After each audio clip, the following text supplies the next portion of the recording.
Good morning, student. My name is Jamie Jujwania, and today we will discuss a new topic of class 11th. तो आज हम discuss करेंगे molarity, molality, मोल fractions के बारे में। तो सबसे पहले हम हेडिंग लगाते हैं मोलैरिटी।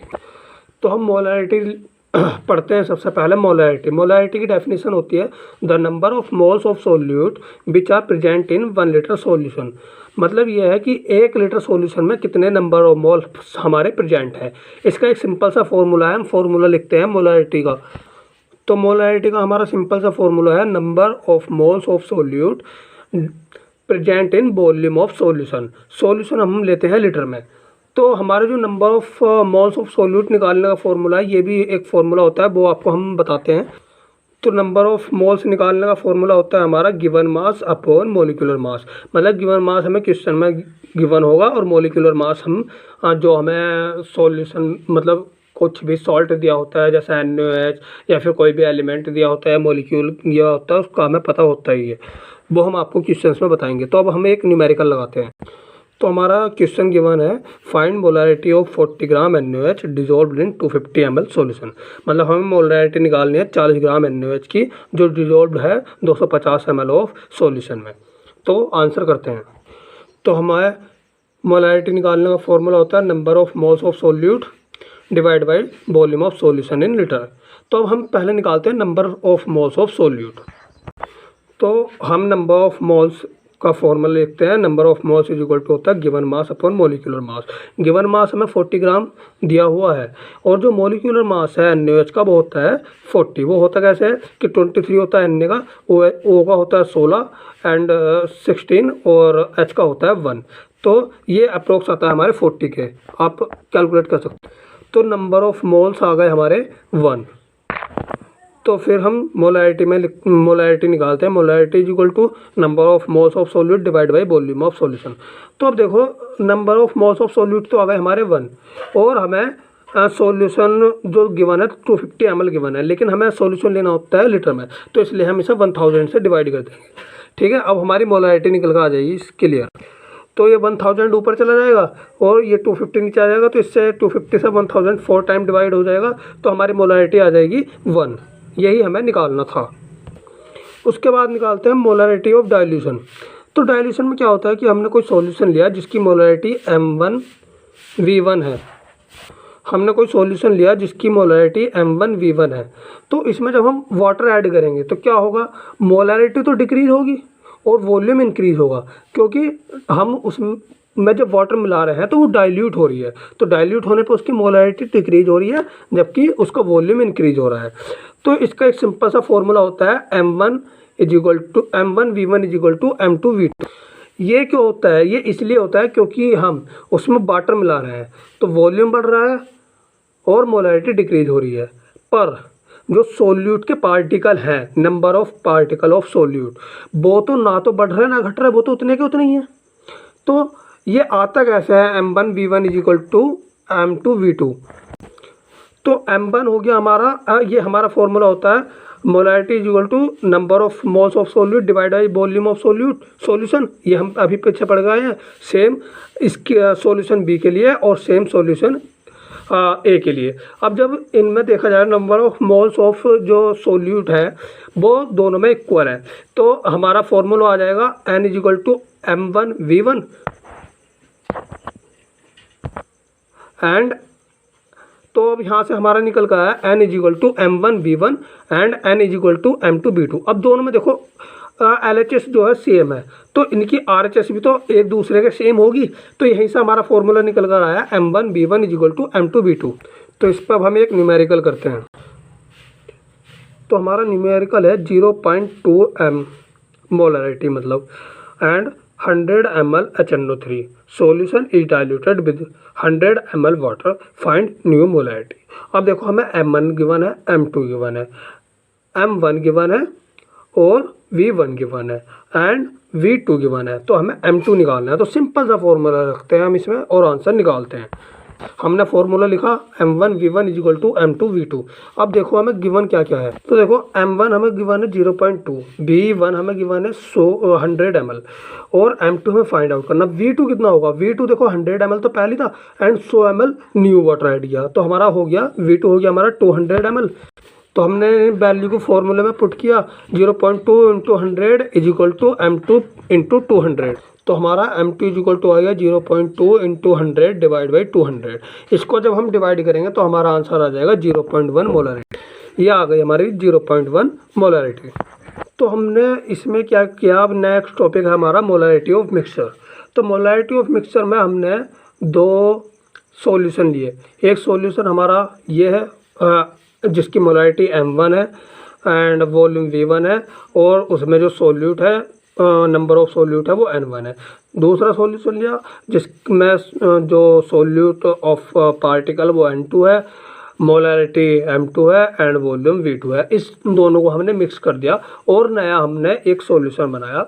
तो हमारी जिसमें number of moles of solute n है, वॉल्यूम इन दोनों का ऐड हो जाएगा और मोलरिटी उसकी m हो जाएगी। तो इसका एक फॉर्मूला बनता है, वो फॉर्मूला देखते कैसे बनता है। तो जैसे कि हमें पता है कि इन दोनों का जब हम नंबर ऑफ सोल्यूट जोड़ेंगे तो हमारा टोटल नंबर ऑफ सोल्यूट आ जाएंगे। तो हमने इन दोनों को ऐड कर दिया n1 plus n2 is equal to n। और हमारा नंबर ऑफ सोल्यूट क्या होता है, n is equal to M B, या फिर जैसे कि मोलरिटी इज इक्वल टू होता है number of solute divide by volume. तो यहाँ पर हमारा ये मोलरिटी कैपिटल M है, ठीक है। तो ये हमारा नंबर ऑफ सोल्यूट निकल कर आ गए। अब जब नंबर ऑफ सोल्यूट निकल कर आ गए तो हमारे पास सॉल्यूशन दो है, तो ये आ जाएंगे m1v1 प्लस m2v2, क्योंकि इन दोनों की जो मोल्स होंगे वही दोनों तो यहाँ पर लिखेंगे, ठीक है। उसके बाद हमारा जो फॉर्मूला बनता है वो बनता है m1v1 प्लस m2v2, मतलब ये दोनों इज इक्वल टू इसके इक्वली तो होंगे molarity into volume v1 plus v2। तो यहाँ से हम मोलरिटी निकाल लेते हैं। मोलरिटी का हमारा फॉर्मूला आता है m1v1 plus m2v2 divide by v1 plus v2।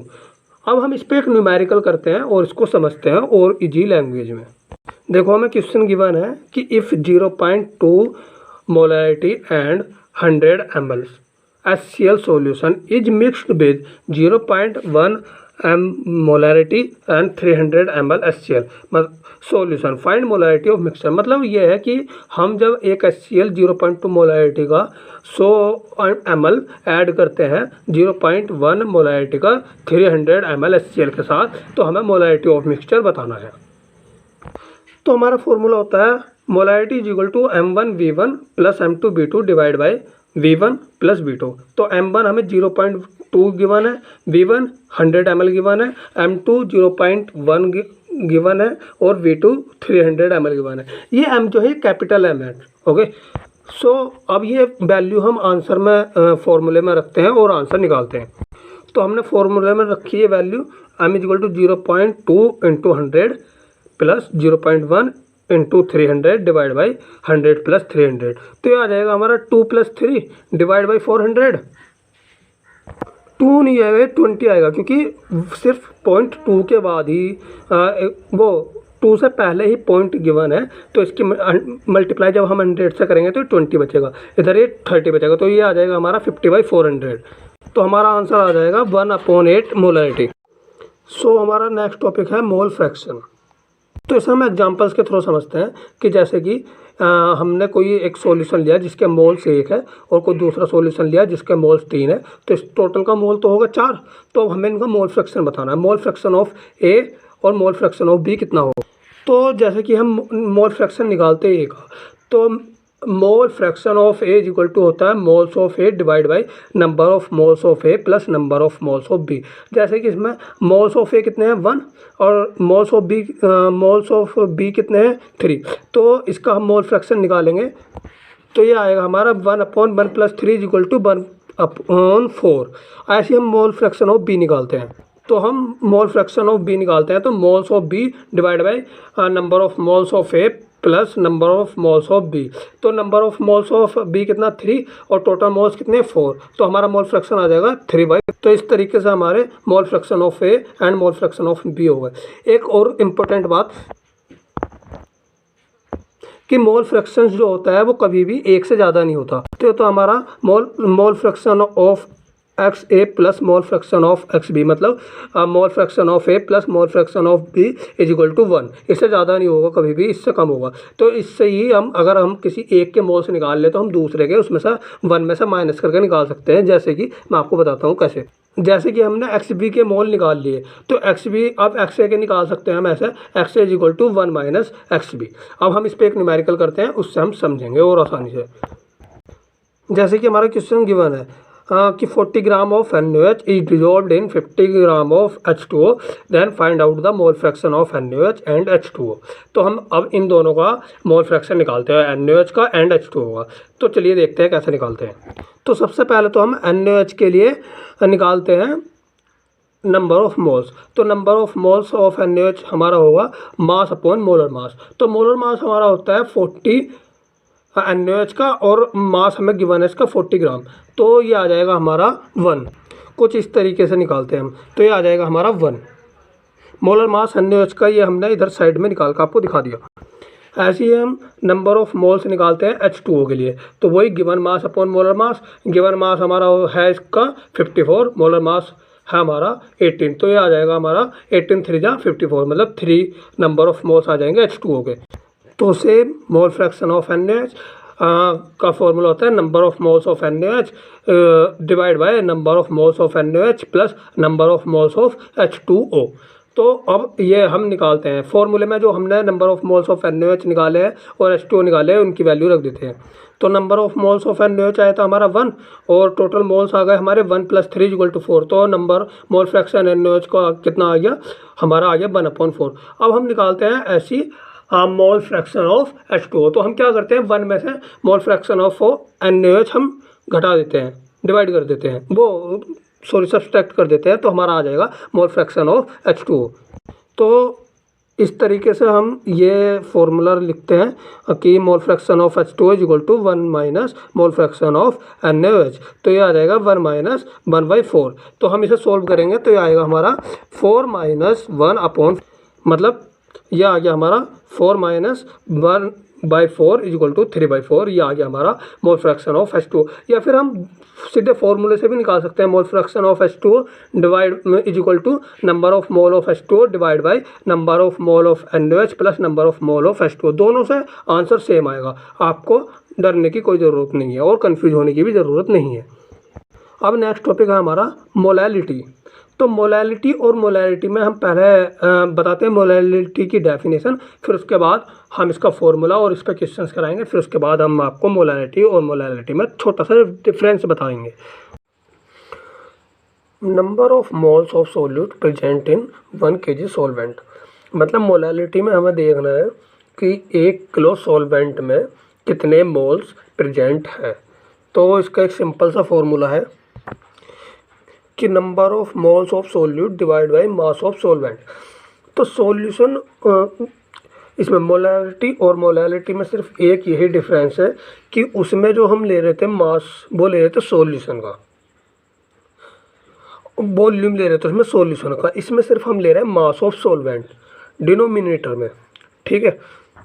तो इस पर हम एक न्यूमेरिकल करते हैं कि find molality of 20 gram NaOH dissolved in 100 gram solution.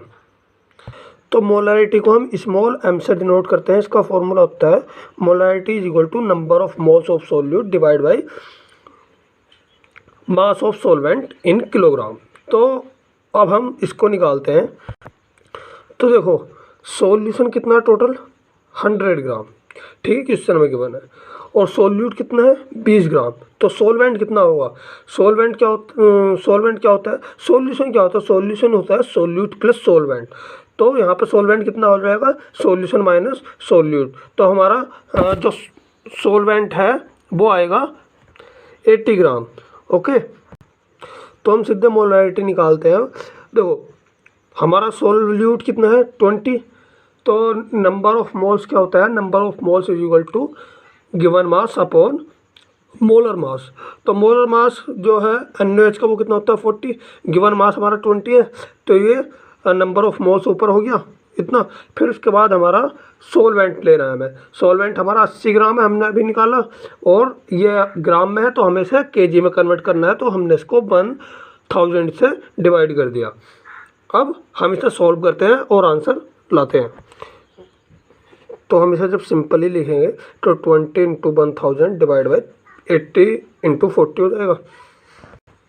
तो हमारा आ जाएगा ये कट के सारा molality is equal to 25/4 6.25 molality.